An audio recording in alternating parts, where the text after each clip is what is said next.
एक लड़का पैदल किसी रास्ते से जा रहा था। उस लड़के ने देखा कि सामने वाले बिजली के खंभे पर कागज की पर्ची चिपी पड़ी है। उस पर्ची में कुछ लिखा हुआ है।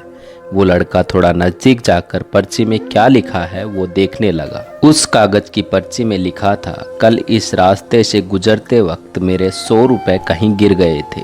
मैंने ढूंढने की बहुत कोशिश की लेकिन मुझे वो नहीं मिले। कृपया इस रास्ते पर कहीं भी किसी को भी 100 रुपए मिले तो इस पते पर पहुंचा देना।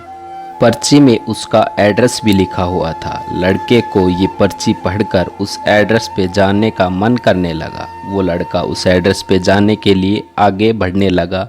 उस एड्रेस पे जाकर लड़के ने देखा वहाँ एक झोपड़ी है। लड़के ने बाहर से आवाज़ लगाई तो उस झोपड़ी में से एक वृद्ध औरत लाठी के सहारे बाहर आने लगी। लड़के को पता चल गया कि वृद्ध औरत सिर्फ अकेले ही इस झोपड़ी में रहती है। वो लड़के ने उस वृद्ध औरत से कहा कि माँ जी, आपके 100 रुपए जो गिर गए थे वो मुझे मिले हैं, ये रहे आपके 100 रुपए।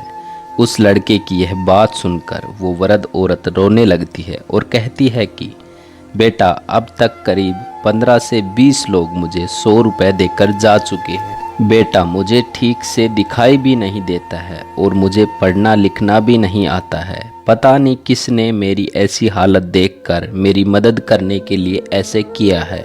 लड़के ने 100 रुपए रखने के लिए कहा पर वो वृद्ध औरत नहीं मानी। लड़के ने बहुत आग्रह करने के बाद आखिर में वो वृद्ध औरत मान जाती है, लेकिन उस लड़के से कहती है कि तुम जाते वक्त वो पर्ची वहाँ से फाड़ कर फेंक देना।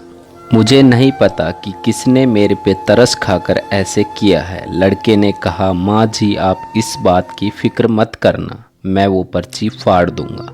अब वो लड़का उस वृद्ध औरत के घर से निकल जाता है। थोड़ी देर चलने के बाद उस लड़के ने सोचा कि आखिर मुझसे पहले आए हुए उन 15-20 लोगों को भी इस माँ जी ने वो पर्ची फाड़ने को कहा होगा, लेकिन उनमें से किसी ने भी पर्ची नहीं फाड़ा, तो फिर मैं क्यों फाड़ दूँ। वो लड़का उस पर्ची को बिना फाड़े ही वहाँ से चला जाता है। उस लड़के के मन में उस व्यक्ति के लिए बहुत ही आदर और सम्मान था जिसने ये तरीका ढूंढा था, इस ज़रूरतमंद औरत की मदद की थी। मोरल ऑफ द स्टोरी, हमारे मन में सिर्फ किसी ज़रूरतमंद की मदद करने की इच्छा होनी चाहिए, क्योंकि मदद करने के तो बहुत सारे तरीके होते हैं। हम किसी की भी मदद कर सकते हैं। मेरे प्यारे दोस्तों, क्या आपने भी किसी ज़रूरतमंद की मदद की है? यदि की है तो कमेंट बॉक्स में मुझे ज़रूर बताना। और अपनी स्टोरी इस चैनल पर पोस्ट करवाना चाहते हैं तो मुझे मेल या इंस्टाग्राम पर मैसेज करें। चैनल पर नए हैं तो चैनल को सब्सक्राइब जरूर करना। मिलते हैं एक नेक्स्ट वीडियो में, तब तक के लिए जय हिंद, जय भारत, धन्यवाद।